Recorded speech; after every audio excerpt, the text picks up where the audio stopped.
Hello guys, आज के इस सामान्य ज्ञान के वीडियो में आपके लिए टॉप 80 क्वेश्चन लाया हूं जो कि हाल फिलहाल की परीक्षाओं में बार बार पूछे जाते हैं। वीडियो को ध्यान से देखिएगा।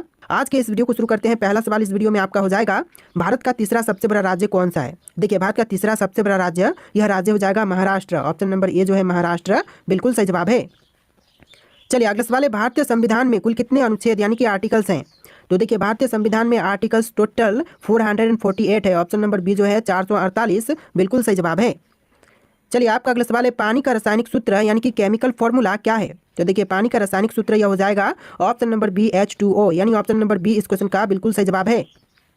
चलिए क्वेश्चन नंबर 4 है, प्रथम विश्व युद्ध कब हुआ था। दोस्तों, प्रथम विश्व युद्ध जो हुआ था यह हुआ था 1914 से लेकर 1918 के बीच में। तो right answer option number A रहेगा, 1914 से लेकर के 1918 के बीच में।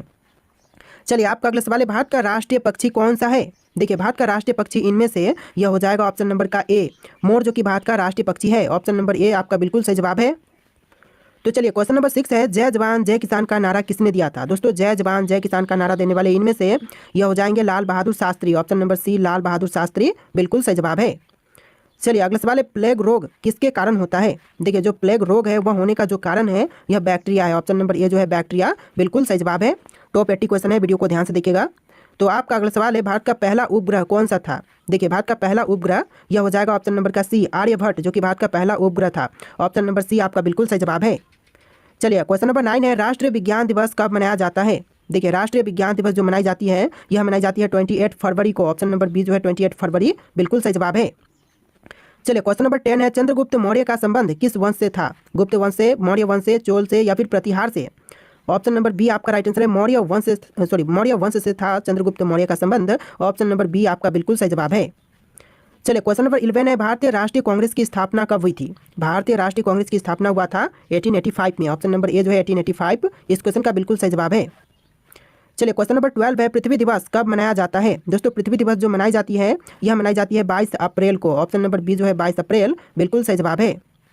चलिए क्वेश्चन नंबर 13 है, ओलंपिक खेलों की शुरुआत किस वर्ष हुई थी। दोस्तों, ओलंपिक खेलों की शुरुआत हुआ था 1896 में। ऑप्शन नंबर ए जो है 1896, इस क्वेश्चन का बिल्कुल सही जवाब है। चलिए क्वेश्चन नंबर 14 है, भारत में योजना आयोग का गठन कब हुआ था। दोस्तों, भारत में योजना आयोग का गठन यह हुआ था 1950 में। ऑप्शन नंबर बी जो है 1950, बिल्कुल सही जवाब है। चलिए क्वेश्चन नंबर 15 है, पानी का उच्चतम घनत्व किस तापमान पर होता है। तो देखिए, पानी का जो उच्चतम घनत्व है यह होता है 4 डिग्री सेल्सियस पर। Option number C 4 degree Celsius, बिल्कुल सही जवाब है। चलिए क्वेश्चन नंबर 16 है, भारत में सर्वाधिक चावल उत्पादक करने वाला राज्य कौन सा है। तो देखिए, भारत में सबसे ज़्यादा चावल उत्पादन करने वाला राज्य, यह राज्य हो जाएगा पश्चिम बंगाल। ऑप्शन नंबर सी पश्चिम बंगाल, बिल्कुल सही जवाब है। चलिए क्वेश्चन नंबर 17 देखते हैं, गोल्डन क्वाड्रिलेटरल प्रोजेक्ट का संबंध किससे है। तो इस प्रोजेक्ट का संबंध है सड़क नेटवर्क से। ऑप्शन नंबर बी जो है सड़क नेटवर्क, बिल्कुल सही जवाब हो जाएगा। चलिए क्वेश्चन नंबर 18 है, भारतीय रिजर्व बैंक RBI का मुख्यालय कहाँ पर स्थित है। नई दिल्ली में, कोलकाता में, मुंबई में या फिर बेंगलुरु में।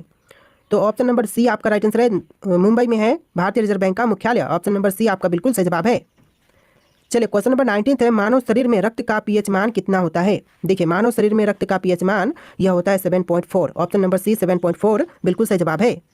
चलिए क्वेश्चन नंबर 20 है, रामायण के रचयिता कौन थे। दोस्तों, इनमें से रामायण के रचयिता यह हो जाएंगे ऑप्शन नंबर का सी वाल्मीकि, जिन्होंने रामायण की रचना किया था। ऑप्शन नंबर सी आपका बिल्कुल सही जवाब है। चलिए क्वेश्चन नंबर 21 है, भारत में सबसे लंबी नदी कौन सी है। तो इनमें से बताइए कि भारत की सबसे लंबी नदी कौन सी है। तो यह नदी है गंगा। ऑप्शन नंबर ए जो है गंगा, बिल्कुल सही जवाब है। चलिए क्वेश्चन नंबर 22 है, भारत में पहला आम चुनाव कब हुआ था। दोस्तों, भारत में पहला आम चुनाव यह हुआ था 1951-52 के बीच। ऑप्शन नंबर सी आपका बिल्कुल सही जवाब है, 1951 और 1952 के बीच। चलिए क्वेश्चन नंबर 23 है, नीति आयोग की स्थापना किस वर्ष हुई थी। नीति आयोग की स्थापना जो हुआ था यह हुआ था 2015 में। ऑप्शन नंबर बी जो है 2015, बिल्कुल सही जवाब है। आप लोग वीडियो को लाइक करके चैनल को सब्सक्राइब कर लीजिएगा। जितने भी क्वेश्चन है सारे के सारे बहुत ज़्यादा इंपॉर्टेंट है। चलिए क्वेश्चन नंबर 24 है, पृथ्वी की सतह का कितने प्रतिशत भाग जल से ढका है।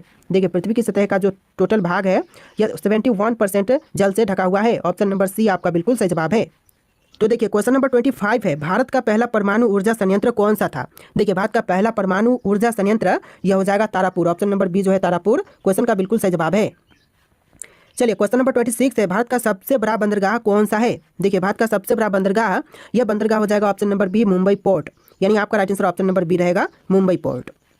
चलिए क्वेश्चन नंबर 27 है, कंप्यूटर के जनक यानी कि फादर ऑफ कंप्यूटर कौन माने जाते हैं। देखिए, कंप्यूटर के जनक फादर ऑफ कंप्यूटर यह माने जाते हैं Charles Babbage. Option number B जो है चार्ल्स बेबेज, बिल्कुल सही जवाब है। चलिए क्वेश्चन नंबर 28 है, कौन सा विटामिन सूर्य की रोशनी से प्राप्त होती है। देखिए विटामिन जो कि सूर्य की रोशनी से प्राप्त होती है यह हो जाएगा option number D, vitamin D. आपका right answer option number D रहेगा, विटामिन डी।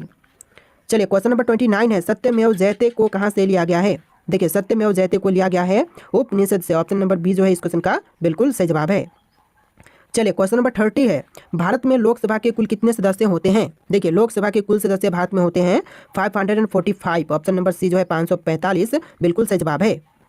चलिए क्वेश्चन नंबर 31 है, संविधान सभा के स्थायी अध्यक्ष कौन थे। देखिए संविधान सभा के स्थायी अध्यक्ष यह थे doctor Rajendra Prasad. Option number A जो है राजेंद्र प्रसाद बिल्कुल सही जवाब है। चलिए क्वेश्चन नंबर 32 है, भारत में सबसे ज़्यादा जनसंख्या वाला राज्य कौन सा है। महाराष्ट्र, उत्तर प्रदेश, बिहार या फिर पश्चिम बंगाल। तो right answer option number B रहेगा, उत्तर प्रदेश, जो कि भारत में सबसे ज़्यादा जनसंख्या वाला राज्य है। ऑप्शन नंबर बी इस क्वेश्चन का बिल्कुल सही जवाब है। चलिए आपका अगला सवाल है, विश्व का सबसे बड़ा महाद्वीप कौन सा है। देखिए विश्व का जो सबसे बड़ा महाद्वीप है यह हो जाएगा ऑप्शन नंबर का सी, एशिया महाद्वीप, यानी ऑप्शन नंबर सी आपका बिल्कुल सही जवाब है। चलिए क्वेश्चन नंबर 34 है, किस भारतीय नेता को मिसाइल मैन के नाम से भी जानते हैं। देखिए मिसाइल मैन के नाम से जानते हैं हमारे एपीजे अब्दुल कलाम को। ऑप्शन नंबर बी जो है एपीजे अब्दुल कलाम बिल्कुल सही जवाब है। चलिए क्वेश्चन नंबर 35 है, भारत में सबसे ऊंची चोटी कौन सी है। देखिए भारत में सबसे ऊंची चोटी यह हो जाएगा Kanchenjunga. Option number C Kanchenjunga बिल्कुल सही जवाब है।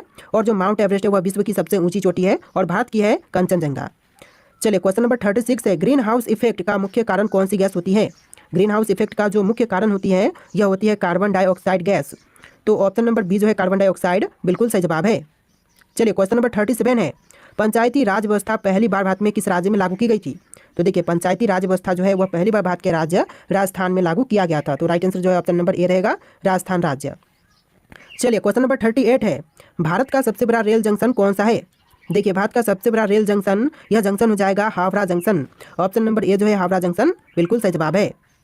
चलिए क्वेश्चन नंबर 39 है, जलियांवाला बाग हत्याकांड कब हुआ था। दोस्तों जलियांवाला बाग हत्याकांड जो हुआ था यह हुआ था 1919 में, यानी कि ऑप्शन नंबर ए इस क्वेश्चन का बिल्कुल सही जवाब है, 1919। चलिए क्वेश्चन नंबर 40 है, दुनिया की सबसे लंबी नदी कौन सी है। विश्व की सबसे लंबी नदी इनमें से हो जाएगा ऑप्शन नंबर ए नील नदी, यानी ऑप्शन नंबर ए जो है इस क्वेश्चन का बिल्कुल सही जवाब है। चलिए अगला सवाल है, भारतीय राष्ट्रीय ध्वज को किसने डिजाइन किया था। देखिए भारतीय राष्ट्रीय ध्वज को डिजाइन करने वाले यह है पिंगली वेंकैया। ऑप्शन नंबर सी पिंगली वेंकैया बिल्कुल सही जवाब है। चलिए क्वेश्चन नंबर 42 है, राज्यसभा का कार्यकाल कितने वर्षों का होता है। दोस्तों राज्यसभा का कार्यकाल टोटल यह होता है 6 वर्ष का। ऑप्शन नंबर बी जो है 6 वर्ष बिल्कुल सही जवाब है। चलिए आपका अगला सवाल है, भारतीय रुपए का प्रतीक चिन्ह किसने डिजाइन किया था। देखिए भारतीय रुपए का जो प्रतीक चिन्ह है इसको डिजाइन करने वाले इनमें से हो जाएंगे option number A D Uday Kumar. Option number A जो है डी उदय कुमार बिल्कुल सही जवाब है। चलिए आपका अगला सवाल है, भारत का सबसे पुराना पर्वत कौन सा है। तो इनमें से भारत का सबसे पुराना पर्वत कौन से हैं, अरावली पर्वत, हिमालय पर्वत, सतपुड़ा पर्वत या फिर विंध्याचल पर्वत। तो यह हो जाएगा अरावली पर्वत, यानी ऑप्शन नंबर ए जो है अरावली पर्वत बिल्कुल सही जवाब है। चलिए क्वेश्चन नंबर 45 है, चिपको आंदोलन किससे संबंधित था। दोस्तों चिपको आंदोलन जो था वह संबंधित था इनमें से पेड़ों की रक्षा से। ऑप्शन नंबर बी पेड़ों की रक्षा बिल्कुल सही जवाब है। चलिए अगला सवाल है, संविधान के किस अनुच्छेद के तहत राष्ट्रपति आपातकाल की घोषणा कर सकता है। तो देखिए अनुच्छेद 352 के तहत राष्ट्रपति आपातकाल की घोषणा कर सकते हैं। तो ऑप्शन नंबर ए जो है अनुच्छेद 352 बिल्कुल सही जवाब है। चलिए अगला सवाल है, दादा साहब फाल्के पुरस्कार किस क्षेत्र में दिए जाते हैं। देखिए दादा साहब फाल्के पुरस्कार जो है वह दी जाती है सिनेमा के क्षेत्र में। ऑप्शन नंबर बी सिनेमा के क्षेत्र बिल्कुल सही जवाब है। चलिए अगला सवाल है, कौन सा ग्रह लाल ग्रह के नाम से भी जानी जाती है। देखिए लाल ग्रह के नाम से कौन से ग्रह को जानते हैं, शुक्र, मंगल, शनि, बृहस्पति। तो ऑप्शन नंबर का बी आपका राइट आंसर है, मंगल ग्रह को भी लाल ग्रह के नाम से जानते हैं। ऑप्शन नंबर बी आपका बिल्कुल सही जवाब है। चलिए अगला सवाल है, भारतीय संविधान में कितनी अनुसूचियाँ यानी कि शेड्यूल्स हैं। तो देखिए भारतीय संविधान में अनुसूचियाँ टोटल 12 है। ऑप्शन नंबर बी 12 इस क्वेश्चन का बिल्कुल सही जवाब है। चलिए क्वेश्चन नंबर 50 है, दक्षिण गंगा किस नदी को कहा जाता है। देखिए दक्षिण गंगा जो कहते हैं यह कही जाती है गोदावरी को। और क्वेश्चन यहाँ पर उल्टा भी बन सकता है कि दक्षिण भारत की गंगा किसे कहा जाता है। तो यह गोदावरी नदी को कहते हैं। ऑप्शन नंबर बी इस क्वेश्चन का बिल्कुल सही जवाब है।